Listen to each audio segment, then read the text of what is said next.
overseeing the minutest details, especially with regard to international media coverage of the upcoming G20 Leaders Summit at Bharat Mandapam at the G20 Leaders Summit venue in New Delhi, to leading from the front on all Youth 20 meetings. He's had his hands full in the last 1 year. Let's welcome Union Information and Broadcasting, Sports and Youth Affairs Minister of the Government of India, Anurag Singh Thakur ji. Anurag ji, welcome to DD Conclave. Thank you. Namaste. Since you are a key spokesperson of the Government of India, at the very outset, I want to ask you that what does India's G20 presidency mean for itself and for the world? Let me first say that we are privileged to have the G20 presidency. It gives us a platform to showcase our art, culture, traditions, and the new India, which is full of enthusiasm. And I'll say the new India is full of opportunities, and new India is the future of the world. We have seen the digital payments, digital currency, women-led empowerment, and other areas of the SDGs where India has done extremely well, and our achievements and what we have experimented at home can be showcased to the world in a great manner. For India, as I said, it's G20's People's Presidency, not restricted to one room. Prime Minister Modi made it a point that it should be taken to every corner of the country. That means every state and union territory. That is why 60 cities had more than 200 meetings where more than 3,000 international representatives attended those meetings. This, I'm talking about the Sherpa meetings and the financial group and the working groups. But if you look at the engagement groups and otherwise, for example, Y20.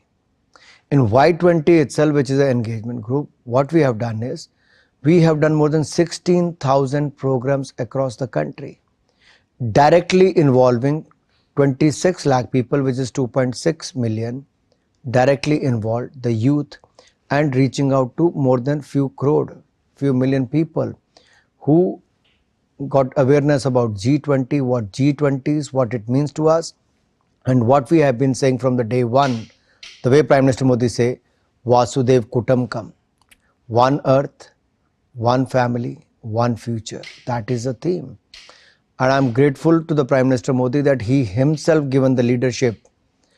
That is why he told us how to go about it, and we were able to showcase the world what Indian traditions are, what India is today, and why the world see a ray of hope in India and the India's leadership. So it is a people's presidency, like you said, and the pitch is Vasudev Kutumbakam. Will it also be a people's summit? See, summit has to be leaders' summit, finally, where you sit across the table, negotiate, come out, and also tell what you have to offer to the world. Here, India has become the voice of the global south. The way we have raised the issue concerning the global south at various platforms, from G7 to G20, BRICS conference to the Quad meetings, India has been seen that how effectively we have been raising the issue of global south. And even, for the expansion of the BRICS, the way India played a very important role in the addition of next 6 members, that clearly shows the way India is going up and up, and India's leadership and India's position is becoming stronger with each passing day at the international level. So here we are the host. So what we are trying to do is to make best of the best arrangements. If we look at Delhi, we are as good as any other destination in the past, or maybe better than them. Delhi looks beautiful today if you go out, and people who are coming into Delhi and meeting us, they've been telling us we've never seen Delhi like this before. But behind the scenes at the summit venue, is it going to be a grand affair? See, if you look at the Bharat Mandapam, that clearly showcase the rich tradition of India, the Shankh-like, building. At the same time, if you look at the facilities inside, that is at par with the world standards. And we have also showcased our culture inside also, from yoga positions to the other paintings to the rich cultural heritage, which clearly showcase that how we have mixed up with the carpets with the peacock kind of designs, I mean, look at each detailing, you will see how much mind has been applied behind this. And you started with the media arrangements because you're Yes. concerned about media, you've been traveling overseas also. Let me assure you, whatever facilities they are getting in the past in any other country, we will be better than them. We will accommodate more than 2,500 media journalists from across the world, and I'm sure they're going to find the facilities very good. There's a new hall with laptops and the Wi-Fi and other facilities available, and there are few areas where someone, leaders can come and they can address the media as well. To make it easier for them, what we have done is we have made the arrangement at the Jawaharlal Nehru Stadium for the parking, and from there the journalists can be ferried to the Bharat Mandapam.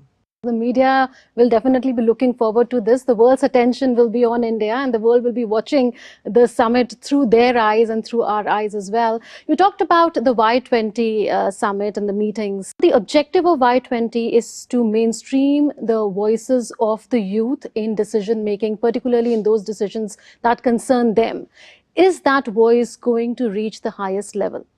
Of course, yes. Whenever you come out with a communique, you express your views on majority of the things when everyone agrees.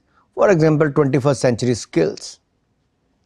Now there shouldn't be a conflict there about the 21st century skills and to other areas of well-being and sports and certain such things where it is for the global good, where no boundaries or personal interest or the country interest have a conflict. So I think we had a very, very, very beautiful discussions across the table, what I have been hearing at various conferences which happened in India, from Assam to Leh, and then in Varanasi we had the final meeting. The Y20 delegates had a very good discussions. And what I've been, I met the Indonesia representative who were head of the Y20 in Indonesia. And Michael told me that he haven't seen something like this before. The scale, how grand it is. Y20, if Y20 is so impressive, you can well imagine what is about G20. So that is with each group, from the working group to engagement group, from Sherpa to the financial committee. Every member who have flown from overseas has taken a great memories with them, and the warm hospitality what India has offered, I think we have made a mark on that. The kind of impression we wanted to leave, and especially the one district, one product. Products from various parts of the country which has been given as gifts to various delegates. Looking at the rich tradition and the kind of artisans and the work we have, not many countries can match up to even few states of India. If you look at the overall capacity of 750 districts in India, you will find thousands of products coming your way, which, attracts each and everyone from overseas. Coming to the issue of making Y20 a permanent representation in G20 Sherpa and finance track. Do you see that happening? The youth watching today would want to know whether theirs will be a permanent voice or not. I think it's very important to hear the youth today because they are the present and their future. They are the largest stakeholder. And if we have millions of problems in India, I think we have got billions of brilliant minds to solve those. So it's very important to listen to them, especially the youth. And to have a permanent thing for the Y20, why not? The Prime Minister talks about women-led development, but here in the Y20 communique, in the Y20 meetings, we see a vision for youth-led development. Do you think that is possible to have youth in leading positions in government entities and board of directors? I think if you look at across the board, globally also, you could see the young leadership is coming up very fast. From major countries, they have very, very young presidents who are heading those countries or the prime ministers of those countries. Even if you look at Obama, he was very young when he became the president of United States. And now Mr. Ramaswamy. Mr. Ramaswamy to others, and many such head of the state who are very, very young and who have achieved at a very young age. A few reactions I would want from you on some of the recommendations, like making climate education a must in all levels of school education, as well as higher education, and making internet a basic right for all in the world, and equitable access to digital infrastructure, digital training. Is India really leading the narrative when it comes to climate change and digitalization? I think when you talk about the global good for the planet, it's very important that, mission life, what Prime Minister Modi talked about, world over it has been appreciated. The idea, the thinking behind it, I think that is the way Indian leadership is applauded overseas, and the kind of new ideas Prime Minister Modi come with.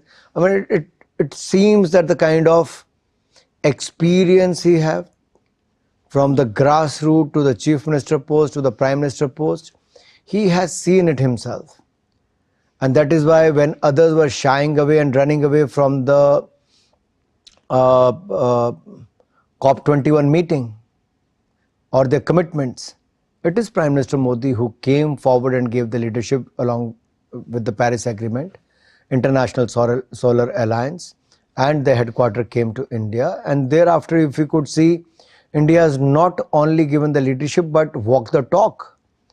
Look at the solar energy or the renewable energy. It has increased, and we have achieved that well before time, couple of years before time. So we are not only talking, but as I said, we are walking the talk as well. It's very, very important. If a country like in India with 1.4 billion population is ahead of that, the target sets, and you start achieving it before time, it sends a very strong message. And that is why during the COVID-19 pandemic, when it was handled with, so effectively, that is why we say that COVID-19 pandemic, where Prime Minister said that we must see opportunity in this. And India, post-COVID, with the new geopolitical equations, India, is seen differently. If you look at the investments coming into India, the FDIs, if you look at the big brands coming into India, that is there.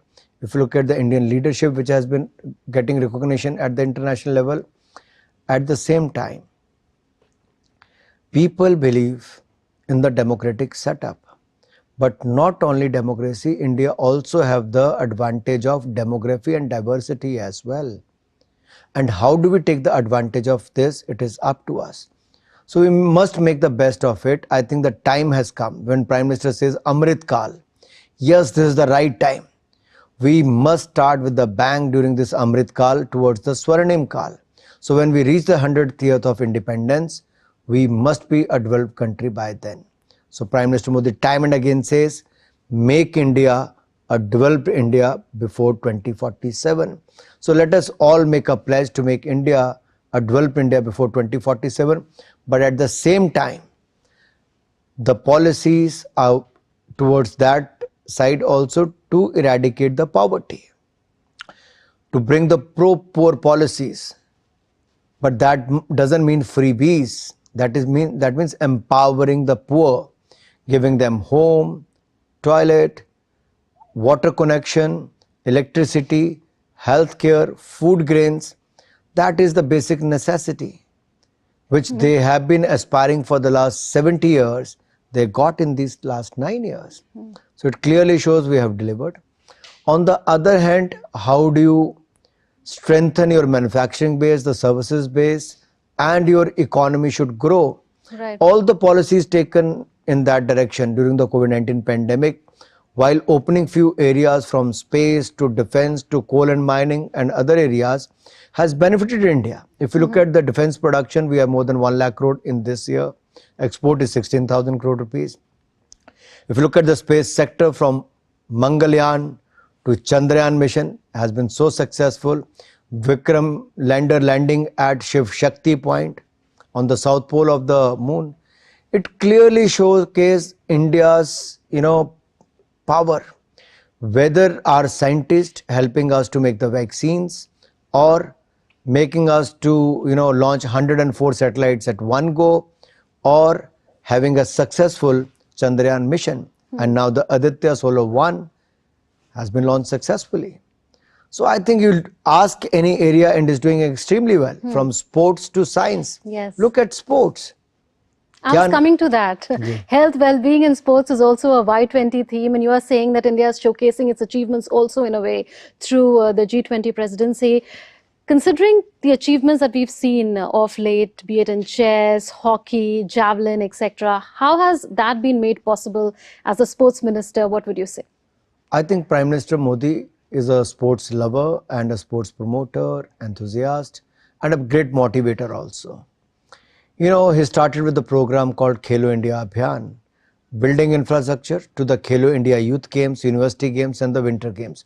15,000 players participate in these games every year, which becomes a platform as good as national games or as good as any international youth games. So our youth today is privileged enough to participate in that. That is one. If you look at 12 national records broken, 11 girl players broke. Right. Now, if you look at the results, I'll come to that. But what else he done? The sports budget is increased 3 times in last 9 years. And schemes like Target Olympic Podium Scheme, TOPS, is very, very effective. Boarding, lodging, training, everything has been taken care by the government of India, and 6 lakh rupees players get as an out-of-pocket allowance. So everything is taken care. From locally to globally, they can train anywhere. We are opening 1,000 new Khelo India centers where a champion athlete will be hired to train. So that means 1,000 ex-champion athlete will be given a job to train youth. We have 23 National Center of Excellence, 60 site training centers, and many such academies which are accredited by the Government of India, which may be run by Gopi Chand, PT Usha, Anju Babu George, or some other players like Yogeshwar Dutt and all. Now they get 6,20,000 rupees from the Government of India to train each player. So that is the kind of effort has been put in financially, facility-wise. Our skilled players are performing very well today. At the same time, Prime Minister motivates them from time to time. Look at, Antim Pangal, to Priya, to Savita, they become the under-20 world champion recently in the field of wrestling. We have 4 women boxers who become the world champion recently. We have Pragnanda in the field of chess at the age of 18 who reached the World Cup finals. Not only that, we have become the SAF football champion. We have become the junior men's and women's champion in the field of hockey, Asian champion. Then in the senior hockey also, we become the Asian champion by beating Malaysia 4-3. Not only this, if you look at 4x400 relay, we never used to perform that way in the field of athletics. We stood at number 5, but we broke the Asian record and the national record.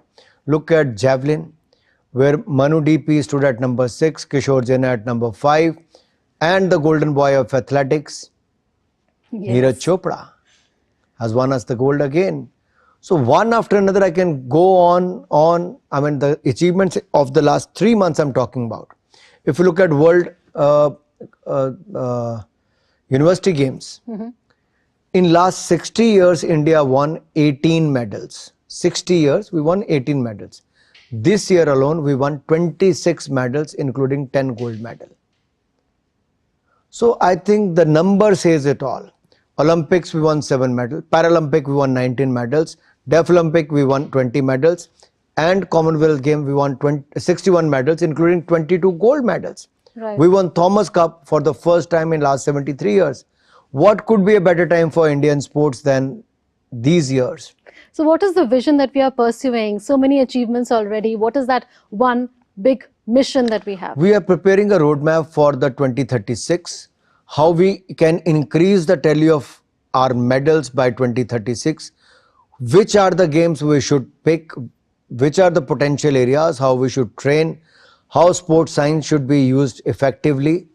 And what kind of centers we need? How many trainers we need? How do we train at the international level?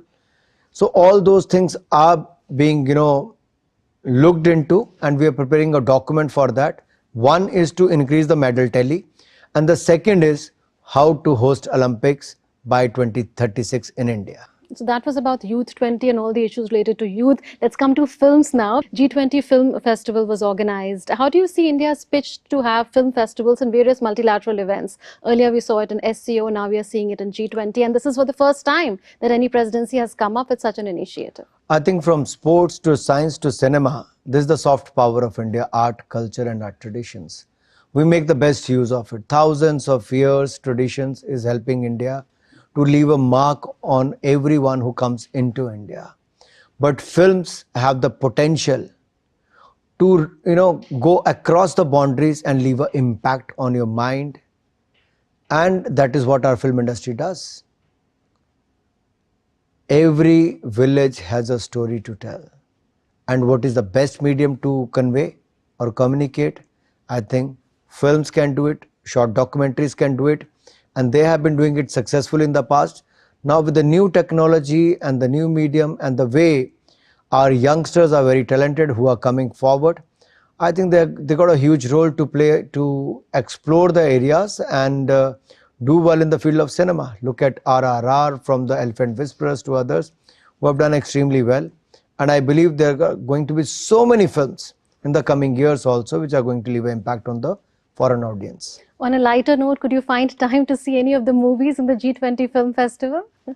I couldn't, but I've recently seen a couple of movies which while traveling I was able to could see it.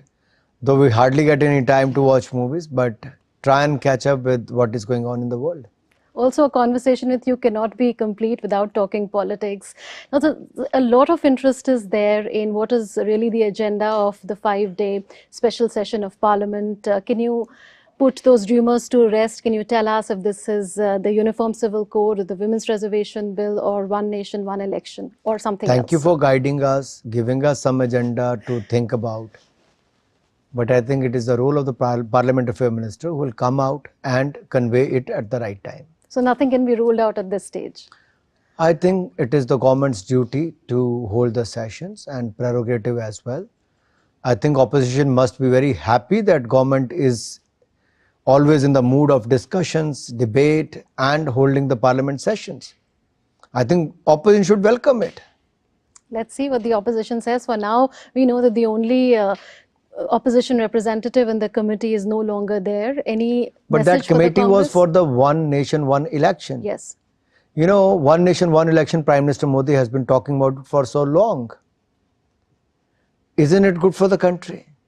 As a journalist in last so many years, every year you must be covering 5 to 6 elections. Look at the amount of time being, invested into these kind of elections every year. If you hold the election once in 5 years, isn't it a good thing? Or even if two, such terms, maybe one in 2.5 years, one, that kind of span, depending what kind of sessions comes. So all I'm trying to say is we need to minimize this so that there are hardly any model code of conduct throughout the year. And your focus should be on the governance and development and taking the country forward rather than worrying or looking after so many elections happening throughout the year. I think everyone should welcome this move. They should come forward by suggesting how we can achieve it and how effectively we should do it as early as possible. But no question right now of either advancing the general elections or delaying the assembly elections? I don't see any notification as such. If you look at assembly elections, it is up to the states, it is their prerogative and the Election Commission of India. Even if you have to hold the general elections today, even if you say, it will take at least 4 months to organize that.